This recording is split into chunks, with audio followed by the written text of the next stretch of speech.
Hello and a warm welcome to Federal special program Capital Beat. We are in Karnataka and we are going to follow a string of special interviews to find out what the political pulse here in the state is.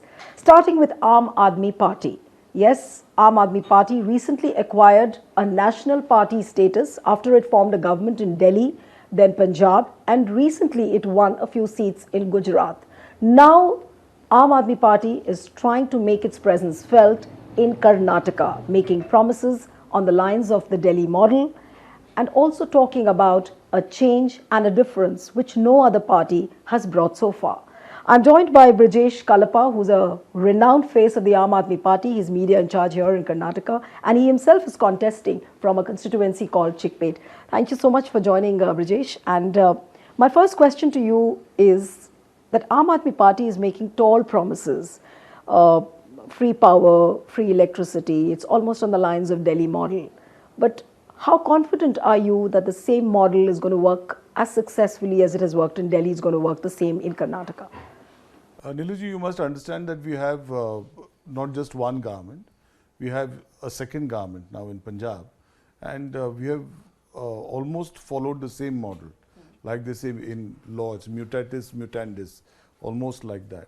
So therefore, when there is more than one state which has very easily taken on the Delhi model, I don't see any difficulty as to why we can't make the promises and keep the promises that we have made in Karnataka as well.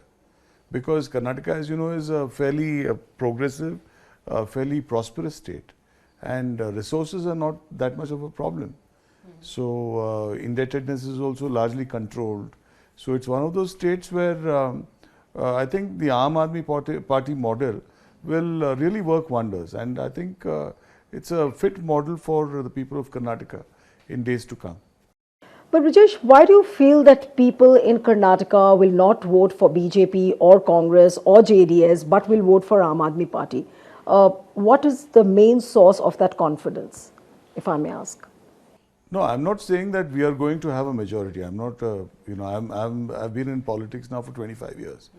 And I'm not going to say that, no, we are going to come to power, right? Okay. But certainly we will make a dent. We will open an account. There's no doubt about it. No two ways of saying it. 100% out of the 224 seats we are contesting, we will certainly make a dent. We will make a definite deep impression this time. And that will be followed up by some successes in days to come, including in the BBMP, where we are already super ready, because we were ready for BBMP elections not just now but a year earlier. So therefore, as far as preparedness is concerned, be it the Bangalore city of Bangalore, be it Hyderabad, Karnataka, be it Kittur, Karnataka, a large amount of groundwork has gone into it. And we are going to definitely make a huge dent this time. But how many seats are you looking at? If I may ask you, the number of seats you could win, the party could win. See, I can definitely, a realistic number. I can definitely tell you that we'll win about 5 seats, and that number could go up to 20, depending on, for instance, in my constituency, in Chickpet, when I entered the fray, I was, written off. That there's no chance at all, absolutely.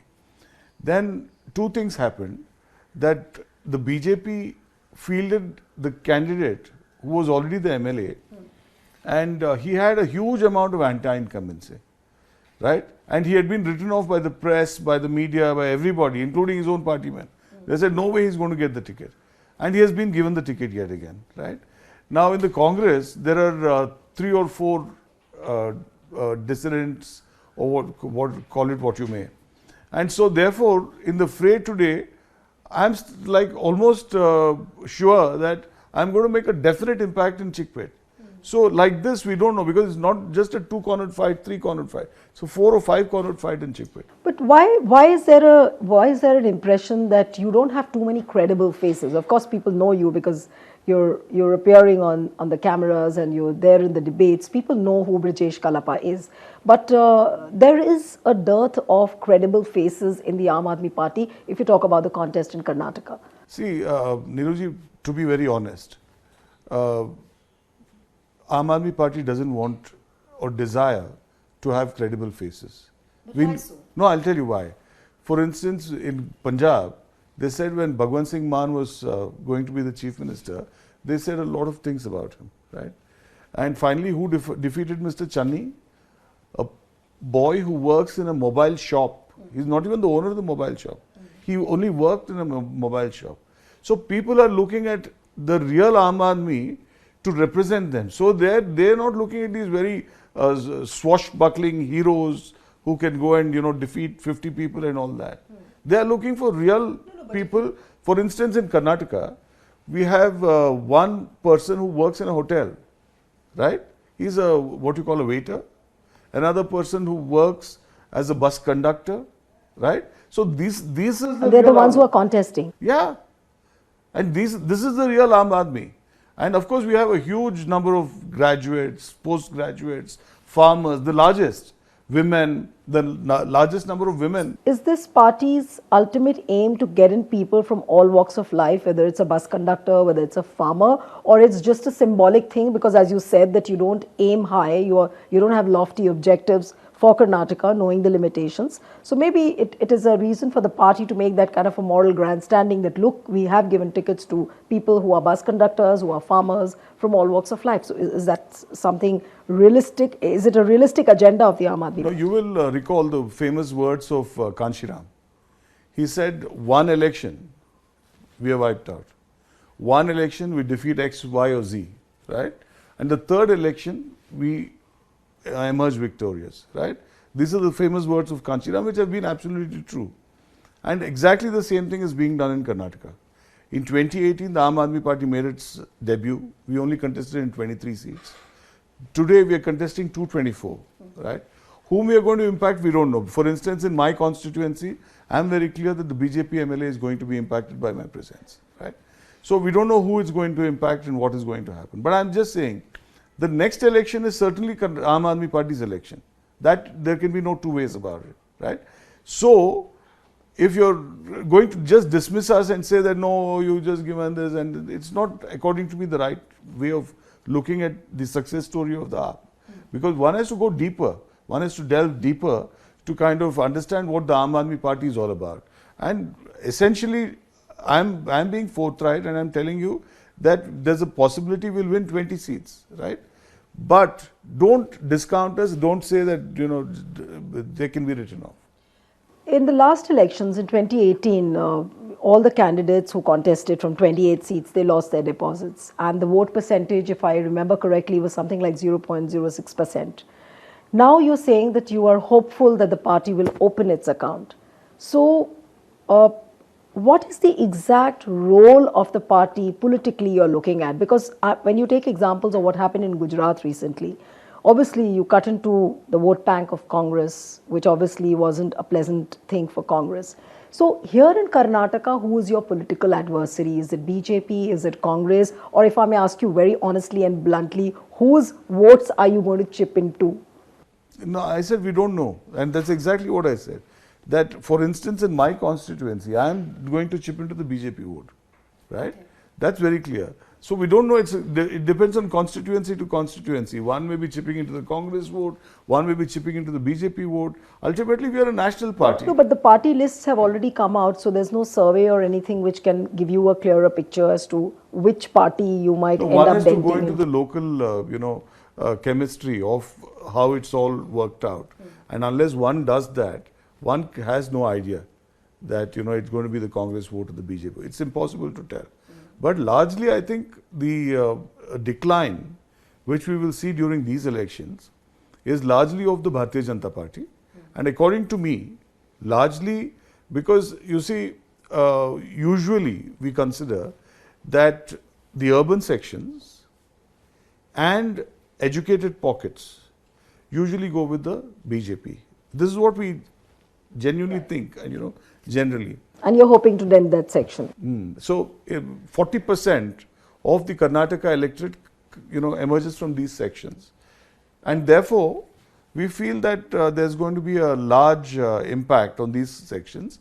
And one, of course, is this. Then the educated people are also thinking that ultimately, each party today the Congress party and the Bharatiya Janata Party, have both copied copiously from the Aam Aadmi Party. That is, I mean, talking about the model and the manifesto is fine, but when you talk about the 40% government, your narrative and your campaign is coming at a time when the Delhi government is resounding with this liquor scam. Manish Sisodia has been arrested. Everybody is saying that, Aam Aadmi Party is a chore party. That is what, the people in Delhi are saying, and that's what the impression is all about. So don't you think that it can backfire for Aam Aadmi Party, because here you call BJP a 40% sarkar, and then of course the BJP will hit back at Manish Sisodia and say that, look, what was the deputy CM doing as far as the liquor scam is concerned? There are 5 instances which I will tell you, one after the other. One is Janardhan Reddy, the famous Janardhan Reddy. Right. He conducted his daughter's wedding right under the nose of demonetization, right? And over 500 crore was spent. Not one CBI notice went to him. Not one ED notice went to him. Not one IT notice went to him. Not even one. Recently, Santosh Patil, a contractor, committed suicide, and he named Ishwarappa, minister, sitting minister for RDPR. Not one CBI, not one ED, not one IT notice. Another person, Arvind Limbali, former minister, his name was taken up by yet another contractor and he committed suicide. Not one CBI, not one ED, not one IT notice. Recently, one MLA, his son was caught while conducting a transaction for 40 lakh, for a bribe of 40 lakh, and his father happened to be the KSDL chairman. And 40 lakh, and then there were searches by the Lokayukta. So that yielded amounts of 8 crore rupees, right? And not one CBI, not one ED, not one IT notice, right?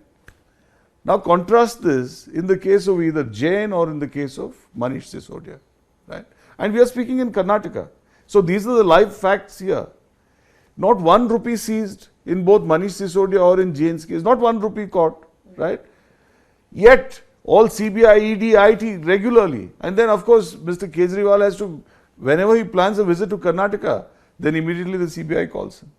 If not the CBI, the ED will call him or the IT will call him, right? The idea is that if you're going to keep somebody, like they say, the old story is that if you're going to measure 2 lines, then rub off a little bit from the other line. So that's exactly what they're doing. And ultimately, chore party and all this, what has it got them in Delhi? They said we are a chore party, right? They said, miserable, they caught Mr. Jain during the Punjab elections. We won with a resounding majority in Punjab. Then yet again, they said, no, chore party and all that and so on, the Manish Sisodia and all this. No, but yet again, we won in MCD. Brijesh, but the general impression in Delhi is that there is something wrong in whatever the enforcement agencies have found in the liquor scam. There can't be a smoke, without a fire. They have got something very, very substantive on the basis of which they have gone ahead. And they're very confident. You speak to any BJP leader, any officer, if they talk off the record, they are saying that we've got them. This is what the general impression is, that somewhere something has happened which has not gone in favor of Aam Aadmi Party and which has proven them just otherwise. See, I am sitting very far away from Delhi, right? And what do I see? I see first somebody says a scam of 30,000 crore. Then somebody else says 27,000 crore. Somebody else says 21,000 crore. I'm only giving you the figures. And I'm sitting very far away from Delhi, right? And the way I see it, right, it has zero impact in Karnataka. Okay. And because ultimately what do people see? When I go to Delhi and I ask people around, they say, look, definitely corruption has come down. But when you say that it has a zero impact, then zero impact means that the corruption is not an issue. So 40% narrative will also not work. No, I'm saying something else. When I go to Delhi and I ask somebody, even a taxi driver or an auto driver, how's the scene? He says, no, corruption is definitely lessened. In governmental offices, corruption is definitely lessened. One. Now come to Karnataka. Cut to Karnataka. When you look at the list, how many of these belong to very rich families? How many of them have paid for their tickets? Zero.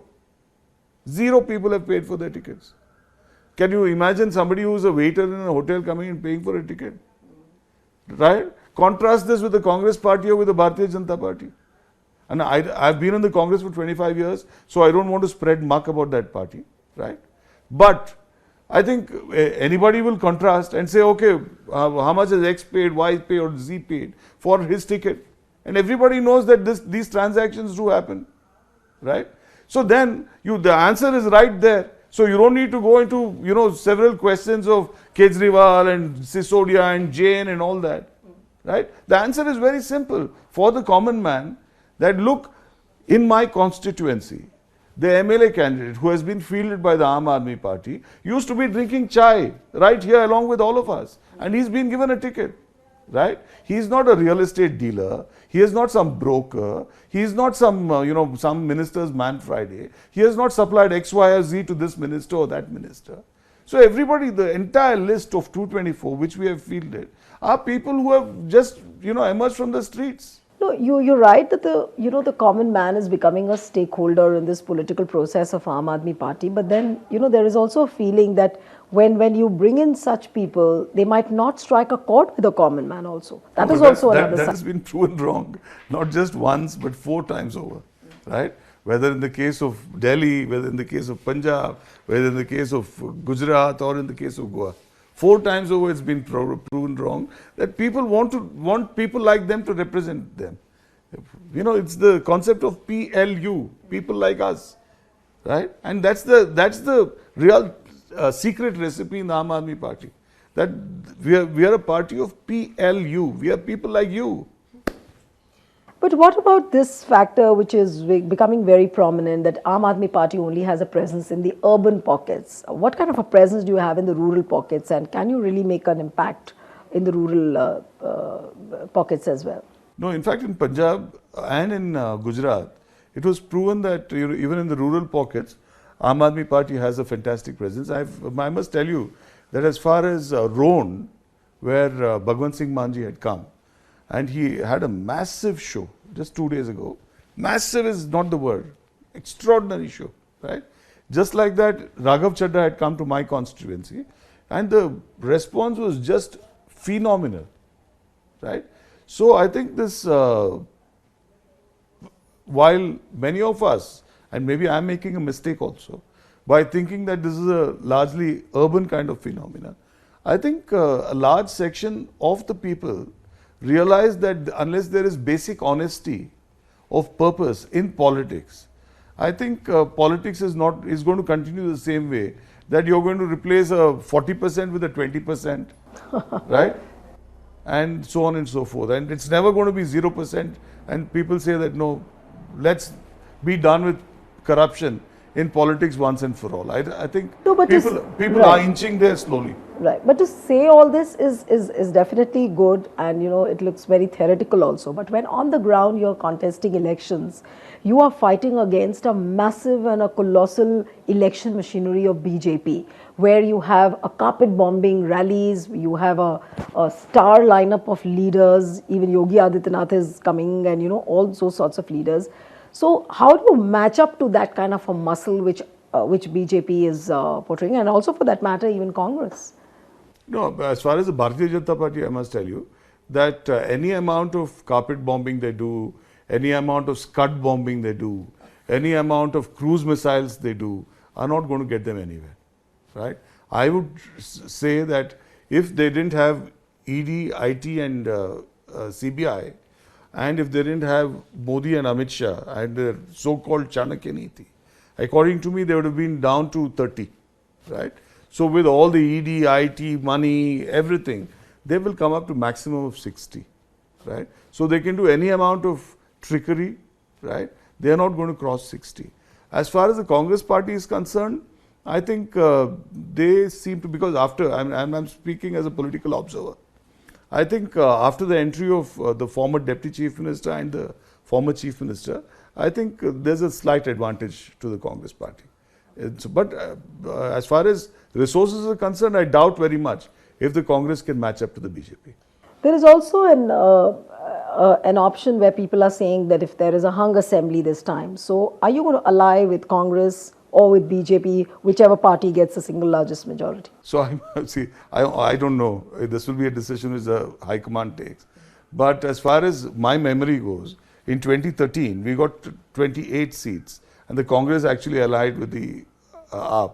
I don't know how that relationship will work, but I'm very glad that parties like the AAP and the Congress are kind of speaking to each other and kind of helping each other. Personally, untouchability has that waned factor away. has kind of gone. I think it's very essential because the BJP is a common enemy, and that enemy must be vanquished at all costs. No, but you say that BJP is a common enemy, but there is a feeling that BJP's B team is Aam Aadmi Party, and that's how it is seen as. No, that's okay. That's only that. Those are people who have no sense of perspective, who speak like this. That B team of BJP and so on and so forth. So ultimately, when we defeated the BJP in the MCD, so who's BJP's B team? Or when the BJP is going for the jugular in case of Arvind Kejriwal, and everybody knows that Arvind Kejriwal is being hounded, and his two ministers, top performing ministers of our flagship programs. One is the Arogya scheme, and the other is the education scheme. Dono ka jo hai, he has both of them are in jail, right? So I think only a person who is unlettered in politics will say that B team and all that. I don't think that has any bias. But of late, we've also seen the kind of change in strategy which Aam Aadmi Party has adopted. Earlier, I used to see and follow Kejriwal very closely. He never used to make those personal kind of remarks against the Prime Minister. But as of now, this new Show Your Degree campaign, the fake degree campaign, which has just started, and the Chauthi Paanch Raja speech, which we saw recently, that also made quite waves, and look at the kind of hits it has got. So, is it some kind of a strategic change which the party has made, like just going for the jugular, as you say? No, I think taking on the Prime Minister directly and hitting him hard where it hurts him the most? See, as far as the BJP is concerned, they are up to trickery. And they will certainly involve themselves in trickery of one kind or another to somehow come to power in 2024. And can the nation survive this trickery if they come back to power in 2024? This is a question, I think, which every conscientious person must ask himself, right? And if we feel that this trickery must not be allowed to continue, and we have had enough, right? I think it's appropriate that we hit them with all that we have. No, but who understands this? When you talk about the conscientiousness of this type, the normal refrain which the people have in their mind is that Modi hai to mumkin hai, there is nobody other than Modi, where is the alternative to Modi? Those are the kind of questions which come in then. No, so how do you raise that consciousness? See, all these are part of the narrative of the mainstream media. And I'm not saying that you're the mainstream media, but we know the mainstream media. These are narratives. These are, issues which the mainstream media has pushed down our throats. Ultimately, because if somebody is now voting in my constituency for the BJP, he has absolutely nothing to do with Modi. No, but believe it or not, the opposition, whatever so far they have come together, have not been able to offer a very credible kind of a roadmap before the people. That look, this is what exactly we are doing. Sometimes you're talking about Adani, sometimes you're talking about a fake degree, sometimes you're talking about a price rise, inflation, unemployment, whole lot of issues, but nothing, as a consolidated plan that look, this is what we have. If not for BJP, vote for us. So that kind of a campaign has not built up. No, I'm I think too small to speak about that, because that's a subject which national leaders must decide. And I'm one with you that there must be some thought process that goes into it. But let me look at it within my very small area or domain. And I would like to say that as far as the Bharatiya Janata Party is concerned, I think it's our solemn duty to block them at every stage. And as far as I'm concerned, I'm doing my very best to block them in Chickpet, right? And I wish that my party would do its very best to block it in Karnataka, insofar as Karnataka is concerned. As and when there is a national election, I wish my party does its very best to block it from coming to power in the center. No, but what are the factors which are dominating the Karnataka elections? If so, are people not seeing the fake degree campaign of Aam Aadmi Party? Are people not seeing the Adani bit, which was raised by Sanjay Singh and so many other AAP leaders? So, what are the issues which are dominating in Karnataka? No, in Karnataka, the issues are purely corruption, maladministration, and very important civic issues. For instance, in Karnataka, in Bangalore, you have an instance where nearly 50 people have died thanks to potholes, right? So this is a live kind of case. And then you also have, people who are dying out of sheer apathy, like people, for instance, who die because of, construction work on the metro, right? So this kind of thing is something which people are concerned about. 40% corruption is an absolute fact. And I'll tell you how. That this was an allegation made by the president of the Contractors Association, Mr. Kempanna. Now, Mr. Kempanna is 84 years old, right? And he had written a letter to the Prime Minister and said that there are serious charges of corruption and people are demanding not 1 or 2 or 3%, it's about 40% now. Therefore, please do us justice. Now, what happens is that there was also a campaign where contractors are to be named and shamed for, very patchy work and all that. So this was an absolutely legitimate thing that the Contractors Association did. So what did the government do? First they said, no, give us proof. As if there's proof of every shady transaction. Shady transactions don't have proof. In fact, there was proof when Mr. Yediyurappa went and met a BJP MLA, JDS MLA's son, and asked him to join his party. And he said that we'll give you 25 crore. And he said that, look, if there are any issues, even in a court of law, don't worry, Amit Shah ji will handle it. Even in the Supreme Court. This is something which he has stated on record, right? Now, obviously, there is no, material with anybody to say that this is the amount of corruption. Still, some attempts were made, right, and some 80 lakh was, the allegations were made and so on and so forth. Then we all kept thinking that, look, Modi ji will come and he will come swashbuckling hero. He will stop all the corruption. But, one fine day, we receive a call from the Aam Aadmi Party, right? And we all rush to the magistrate's residence. There was a summons which had been issued to the president of the Contractors Association, Mr. Kempanna. He had been pulled out middle of the night, taken to the magistrate. 84-year-old man was on the verge of being arrested the same day, on a Friday. So he could be kept for 3 days in jail. So this is the Modi model of governance. And people are really seething. They are furious that at a time when there has been drought, Mr. Modi doesn't turn up. When there is flood, Mr. Modi doesn't turn up. When there is Kaveri, Mr. Modi doesn't turn up. Krishna, Modi doesn't turn up. Mahadai, Mr. Modi doesn't turn up. But during elections, he is all over the place. People, I'm telling you, are He's furious. not only all over the place, but they are also trying to woo the different castes and communities through a novel kind of a social engineering. Now, whether it works or it doesn't, we do not know. But say, for example, in the Gowda and the Tipu Sultan case, it backfired for BJP. But are you saying that Aam Aadmi Party, and coming back to your party, that are you not trying to experiment with the castes and the communities? Or your formula is very simple, that, we'll fight on the civic issues, we'll fight on corruption. What is it? You're not looking at the caste and the community angle at all? We're not at all looking at the caste and community angle. In fact, I had a press conference yesterday, and that was regarding the fact that there is overexposure of one particular community in Bengaluru, right? About 5 seats, neighboring constituencies in the heart of Bangalore have been given to one community. And this is something that has been done by the BJP.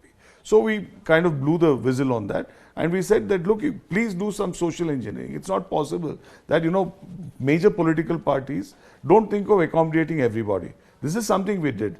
But I'm saying that as far as castes and communities are concerned, and that was because they were overdoing it, right? Not for any other reason. But this conventional perception which is there, that, you need to woo the you need to woo the Lingaites, you need to woo the Vokaligas in different streams. So is that not something which Aam Aadmi Party is doing? No, no, we have absolutely no, we have not bothered about caste and the angularities of caste and community. And just like we didn't do it in Punjab, for instance, in Punjab or in Delhi, we've always had Punjabi chief ministers, right? Or in, I think Punjab for the, Mr. Maan, of course, is a Jat, but that's I think only incidental. That in the turn of events, he proved to be more popular than everybody else. So I think that was the way it is. And even in Gujarat, we have not gone on a caste kind of basis of choosing leaders, right? I think caste is not something which we are focused about. We are not focused about caste. We are not focused about money, right? And if you see the kind of profiles of people, most of them come from very humble backgrounds. One last question which I'll ask you, Brijesh, is that, Congress also might be thinking, and we all know who could be the probable chief ministerial candidate. Similarly, BJP will come up with. But when you talk about Aam Aadmi Party, JDS, we already know it could be H.D. Kumaraswamy. But who would be the chief ministerial face of Aam Aadmi Party? No one to really think about as of now. Or you're not thinking at all on that line? No, Prithvi Reddy, who's the president of the party, I think he or she should be the chief minister if the party comes to power. He has really spent a lot of time, a lot of energy in building up the party. I think if the Aam Aadmi Party were to come to power in the state, I think Prithvi Reddy will be the chief minister. But when you talk about all these issues, you also have leaders like Bhaskar Rao leaving the party. Now, why did he leave the party? Yeah. And he raised the corruption issue and then he joined BJP. Yeah. So, as far as Mr. Bhaskar Rao is concerned, this is what I've been constantly saying regarding Mr. Bhaskar Rao. See, you can't say that, look, I have X amount of administrative years of experience and therefore are required to be made the president of a political party. It's not possible. For instance, I can give you my own specific example. I have been in politics for 25 years. 10 years as the national spokesperson of a national party, right? So insofar as politics is concerned, I have more political experience than even Mr. Kejriwal. Is it possible for me to come and say, step aside, make way for me? It's not possible. That's not the right thing to do, right? Okay. Thank you so much, Brijesh. It was wonderful having you on the program. Lovely to chat to you. So stay tuned to the Federal for more interviews coming from Karnataka. Thank you so much.